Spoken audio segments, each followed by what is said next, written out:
Founders Day has been a tradition during which current Mercerians hear from Mercer alumni as they reflect on their previous time here as students and share with us how it may have provided them with the foundations for their careers and professions. Today, we have the wonderful opportunity of welcoming Mr. Erick Erickson, a Double Bear graduate of the class of 1997 of the College of Liberal Arts and the class of 2000 of the Walter F. George School of Law. Erick Erickson was a member of the Student Government Association for 3 years as a parliamentarian. He was also a member of the Judicial Council, serving as the Chief Justice, and an active member of the Reformed University Fellowship, or RUF. While at Mercer Law, he was the president of the Student Bar Association. As a Mercer graduate, Mr. Erickson served as a city councilman and was a key spokesperson for the investigation of local spas and for passing ordinances that would regulate those spas in order to block sex trafficking in Middle Georgia. Today, he is a Fox News contributor after having worked as a CNN contributor for a time on the program John King USA. He also hosts his own radio show on one of the nation's most listened to talk radio stations, WSB of Atlanta, Georgia. Finally, he is the editor-in-chief of Red State, the most widely read conservative blog on Capitol Hill. Let us welcome Mr. Erick Erickson.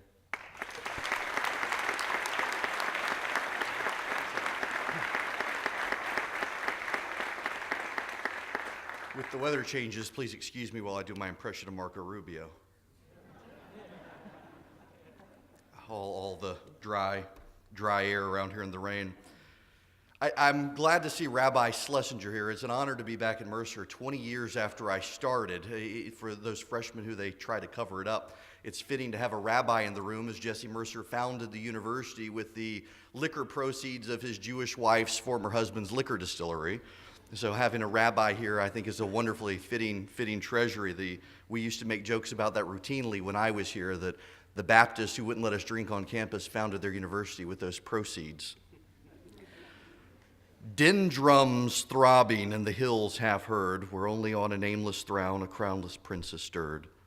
We're risen from a doubtful seat and half-attained stall, the last knight of Europe takes weapons from the wall, the last and lingering troubadour to whom the bird is sung, that once went singing southward when all the world was young.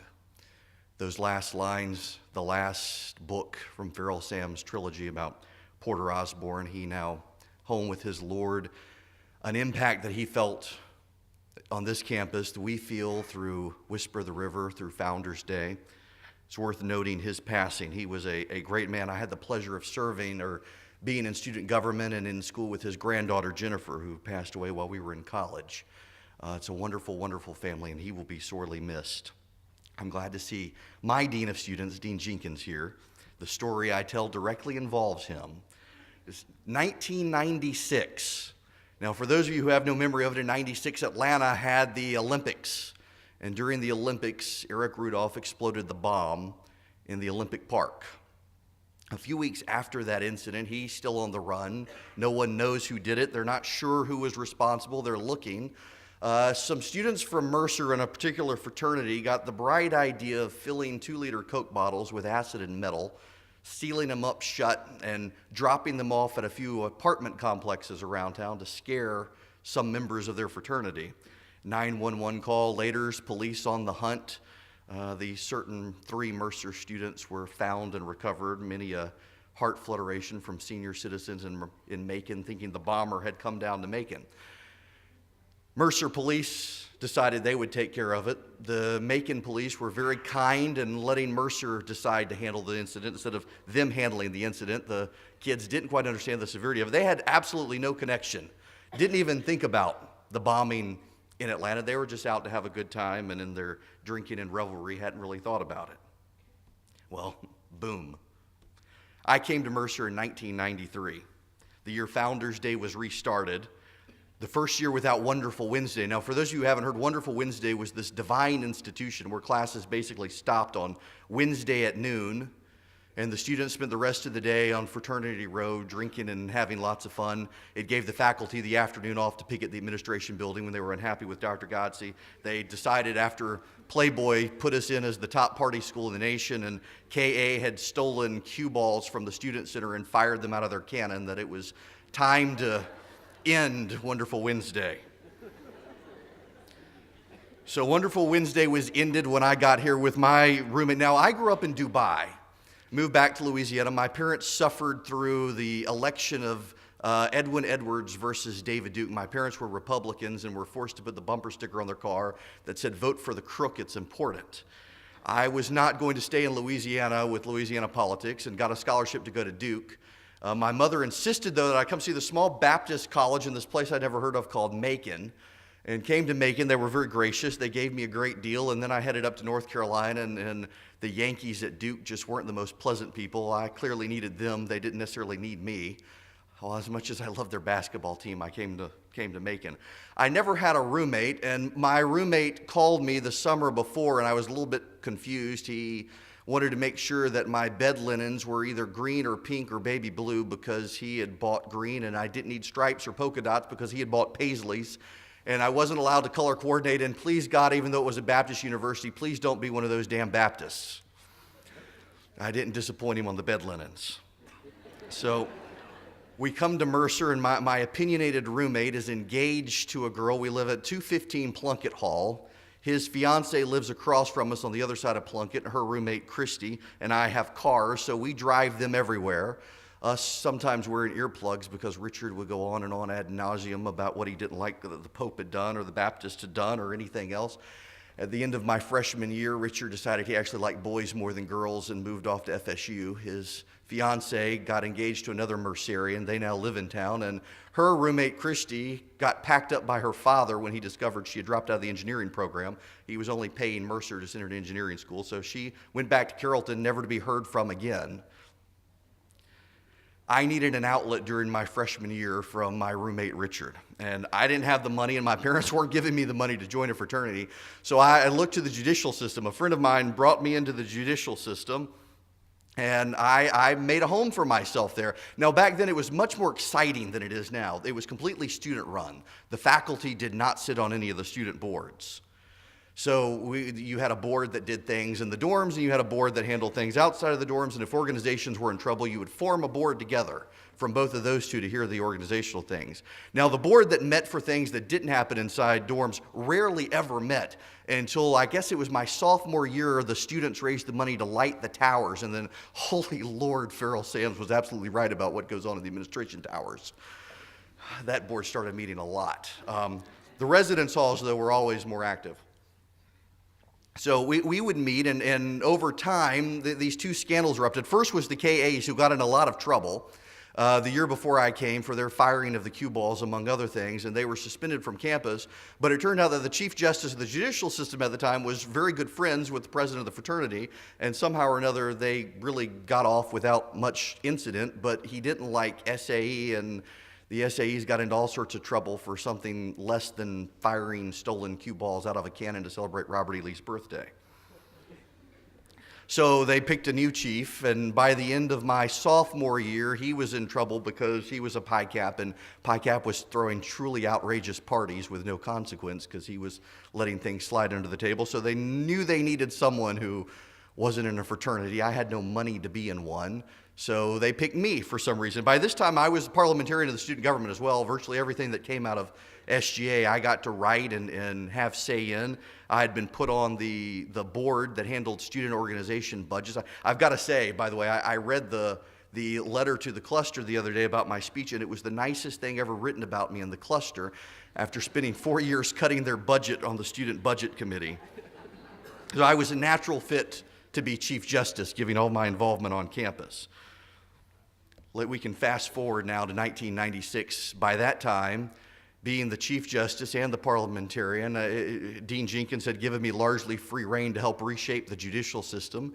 So by that time, I could hear appeals all by myself if I wanted. I didn't have to have other students in the appellate process. I got to pick the people who were in charge of any of the organizational disputes. Being on the student government, I was able to amend the student code of conduct by sticking it on the student budget sight unseen. It sailed through with no amendment, no changes. So I got basically the system I myself wanted precisely. I was even able to stick in a provision because the honor court chief justice liked to call himself the chief justice of the university. I noticed looking at the layer the other night, which I hope you still call the liar, that provision's still in, that he's the honor court chief justice. There would be no dispute as long as I was chief justice of this university who had that title. That gets us back to 1996. So the police in Macon decided something had to be done. The police at Mercer were more than happy to take care of it. The university, of course, was outraged. Dr. Godsey was less than pleased that university students had gone around town, in effect, planting acid bombs at apartment complexes that catered to retirees just because some fraternity brothers got cheap rooms at these retirement complexes. So something had to happen. I picked the organizational court. 3 Greeks, 2 independents, all friends of mine. They heard the case. The facts were not in dispute. They absolutely did it. The only source of concern was that they didn't think the fraternity should be held responsible because it was just 3 members of a fraternity playing a prank on other members of the fraternity. So clearly the fraternity wasn't involved, which anyone who knew anything about the student code of conduct at the time, if there were 3 or more involved from one fraternity doing something to other members of the fraternity, it was a Greek problem. So they had the hearing. And they got a slap on the wrist. I mean, they really got 10 hours of community service for the individuals and nothing for the fraternity at all. More than a few people were displeased by this. The university was upset. It had a black eye. It thought it could handle it. The local police were upset because they thought the university would handle it. I was upset because I didn't realize that the chair of the board I had picked, her boyfriend was actually friends with people in the fraternity, and one of the others was dating the sister of a member of that fraternity. And then lawyers for the fraternity sat in the back of the hearing and scowled the whole time, so they were scared, so they figured they wouldn't do anything. They'd just give them a slap on the wrist. So there was nothing that happened to them. That was it. Multiple 911 calls, bombs going off in Macon, senior citizens calling in a panic. Absolutely nothing. Now, in addition to being aggravated for that, I was aggravated because even though they got a slap on the wrist, one of them decided that they were going to sue the university for harassment over the entire incident, and they decided to appeal because clearly they hadn't done anything wrong. Now, this presented a problem for me. I wasn't in a fraternity, but more than half of my very good friends were in that fraternity. So, having had a panel created to deal with the problem that I didn't think had really dealt with the problem, more than half of my friends in that fraternity, I decided I would take care of it myself. I had structured the rules so that I could, so I would take care of it myself, my sense of fair play being upset. Now, if that wasn't enough, the day after they filed their appeal, my then next roommate from the engineering school came home giddy as a schoolgirl wearing his new shirt that fraternity pledged him overnight. So my roommate is now a pledge in the fraternity. They're on appeal to me. The whole thing seems to be going down in smoke, so I did what I thought I needed to do. If you haven't followed my career, I can assure you I do have a healthy sense of outrage, and I was pretty outraged. Sometimes on the road you travel, through this university or not, you will realize that sometimes you have to do things you might not want to do because they're the right thing to do. I knew what would happen when I did what I did, and it all worked out quite well. I jacked up the punishments really. Now, as you should know in a legal system, when you do an appeal, you can expect that you will never come out with a punishment worse than you went into the appeal with, except that one time in 1996. I suspended the fraternity for a year. I gave each member of them involved, the 3 of them, 50 hours of community service and fines and reprimands that would stay on their permanent student record. I knew 2 of them were going on to get graduate degrees. It was 17 years ago, and I haven't talked to any of my friends in that fraternity since. Not one. So they threw my roommate out of the fraternity within 24 hours of me releasing my opinion. He was convinced going in that it had nothing to do with it and was disheartened to find out afterwards that it had everything to do with him. So they appealed to the dean of students, who I knew exactly what he would do. which he used as an excuse to basically blow up everything all of us had done and redo it. And I'm proud to say that when I graduated in 1997, they were still doing community service. They got exactly what needed to happen. They learned their lesson, and I felt like I'd done the right thing, even though I'd lost some friends along the way. Now, my freshman year, I started my love-hate relationship with the Women and Gender Studies department, where we loved to hate each other. I had attended the freshman seminar program with a wonderful, wonderful professor who we disagreed on absolutely everything. But for 2 quarters, we had quarters back then, not semesters, she insisted that we learn how to defy authority. That was the one lesson she wanted us to learn, was to stand up for ourselves and learn how to defy authority. So now my second quarter, having come from Dubai and rural Louisiana and being a Baptist and hadn't yet started going to a Presbyterian church, I wasn't into drinking and dancing, and she was rather insistent we go out to a bar and document our experience. And I wasn't going to go to a bar and document my experience. I was 18 years old and Baptist and had come to a Baptist university, but she insisted. She had been telling us for 2 quarters to learn how to stand up for ourselves and defy authority.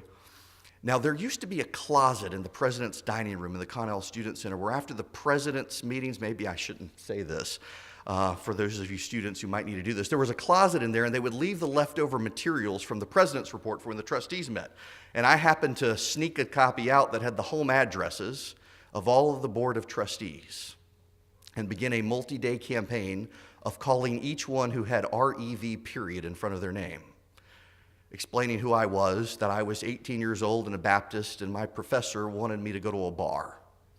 It took 2 days until Horace Fleming, the provost, called me to negotiate terms of surrender. So I went to his office, and we negotiated that I would never set foot in that classroom again and would just take a C, which was good with me. I wasn't going to go to that bar. So at the end of the quarter, having not gone back to class, largely because I had incited a rebellion of other students who wanted to try to find their way, she had told us for 2 quarters we need to learn to defy authority. By the end of it, we were taking her seriously, and we all were. She gave me a B. She called me to her classroom and told me she was giving me a B, and she wanted me to know it stood for ballsy. She was very proud of me. She would have given me an A, but she really wanted me to know what that stood for, and she didn't want to help my GPA by giving me that A-hole. So I took the B. Defying the administration and professors was a lot of fun. It was easy to do. Any of you can do it. If you find that closet in the Connell Student Center, I'm sure they still have the addresses of the Board of Trustees. You can get Nancy Grace's home phone number, now Jimmy Carter's too, although the Secret Service might have a say about that. Defying your friends and doing what you think is right probably is the hardest thing you will ever do. To this day, that was one of the hardest things I ever did. Being willing to lose friends. Being willing to not be popular, to do what's right. When I was in city council in Macon, it was not a popular thing, Rabbi Schlesinger and I found out, to make human trafficking an issue. It goes on in this town sight unseen by so many people, and people want to turn a blind eye to what's going on in their community. To raise awareness when you have gang violence in this town, crime and poverty, and you want to focus on something like that, it's the right thing to do, but it's not the popular thing to do. I spent 5.5 years as an indigent criminal defense attorney in Macon, leaving Mercer University's law school, helping all poor, mostly young black men navigate the judicial system that is, frankly, stacked against them. Their lives are stacked against them. But being able to help, being able to be a voice, being able to do what's right even when it's not popular. My last indigent criminal defense case was actually a young female who was an alcoholic and drug addict who was dying in jail.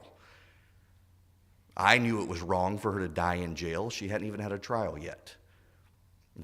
Again, my sense of moral outrage kicked in and did all I could and had her out of jail so that she could die at home peacefully on Christmas Eve several years ago. Sometimes you have to do what's right, even when it's not popular. Porter Osborne did not resolve his conflicts between doubt and faith when he was at Mercer. Most of mine were resolved while I was at Mercer. I wasn't that hard to deal with on that front. But I came to realize through my time at Mercer and afterwards how Mercer weaves itself into our lives, even when we may not know. When I was a toddler in rural Louisiana, my grandmother used to take me to even more rural Louisiana, way out in the country, to a village called Norwood, Louisiana. There were only 300 people who lived in the town, but they had a silver-tongued preacher. Everybody liked to go hear. His name was Kirby Godsey. He would leave there and go on to be president of Mercer. When I was 5, we moved to Dubai. Down the street from us, we lived in a neighborhood. We didn't live in a gated community. We would go down to the hypermarket, which was on the corner, and the parents would grocery shop, and the kids would go upstairs and play with the toys. Until the store owner's son would throw us out of the store, all the American kids getting loud, rambunctious, and dirty in the store. 15 years after that, I'm coming to Mercer and want to take an international politics class because, well, I had grown up overseas, was interested in it, but as a freshman, I had to have the permission of Professor Houry, who taught the class, and who 15 years earlier had been throwing me out of his father's grocery store while my parents shopped.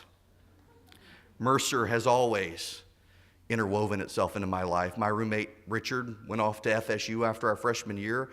His fiancee married another Mercerian who, as oddly enough would have it, is now my doctor. Her roommate, Christy, packed up and moved back to Carrollton, never to be seen again because her father wasn't paying for an engineering degree. Till my second year of law school when I got an email from her out of the blue. We've been married for 13 years now. Each of us takes different paths. There are no roads diverging in a single wood. There are no roads not taken. Each of us takes a road. We take a path. All of our paths are different. Each story is different. Some of you are going to leave here and be famous or infamous. Some of you are going to leave here and you may think you've left no legacy behind. No one will remember you. Everyone remembers what you've done here at Mercer, whether you think so or not. During my 4 years at Mercer, we lit the towers on Coleman Avenue. We renovated the towers so that students could climb them again. We put in the Jesse Mercer Plaza. We restored the chimes in this building. Made sure pilgrimage to Penfield was a great event. Other than that first year when there were no toilets out there, they didn't work. We used the fields that day. And the rebooting of Founders Day. All of those happened in my time here. Each class of people who come through this university, each of you will contribute in some different way to the university. But when you're here and when you're contributing, and even when you leave, and maybe before you even came, you've been weaving part of the tapestry that defines the community of this university. For better or worse, your contribution is woven into the threads of this university. It will come back to you in ways you can't even imagine years from now. You'll be standing on a TV set with a stranger you've never met before. They'll ask you where you've gone to school, and you'll say Mercer, and they'll say, oh, I remember that. I spoke there for an executive forum years ago and suddenly hit it off. You'll become friends with people you didn't know. You'll become part of the fabric of a community. Mercer has touched my life before I even heard of Mercer, going to hear Kirby Godsey as a toddler. I don't even remember his sermons, but I remember my grandmother loved to hear them. Being thrown out of a grocery store by a future professor, marrying the wife I never thought I'd see again when her father rounded her up. The whisper of the river calls you home. It keeps you grounded. One day you will listen to the whisper you've heard all your life and realize there's new harmony in that whisper. It doesn't just call you to your old home. It calls you here. God bless you all. Thank you for the opportunity.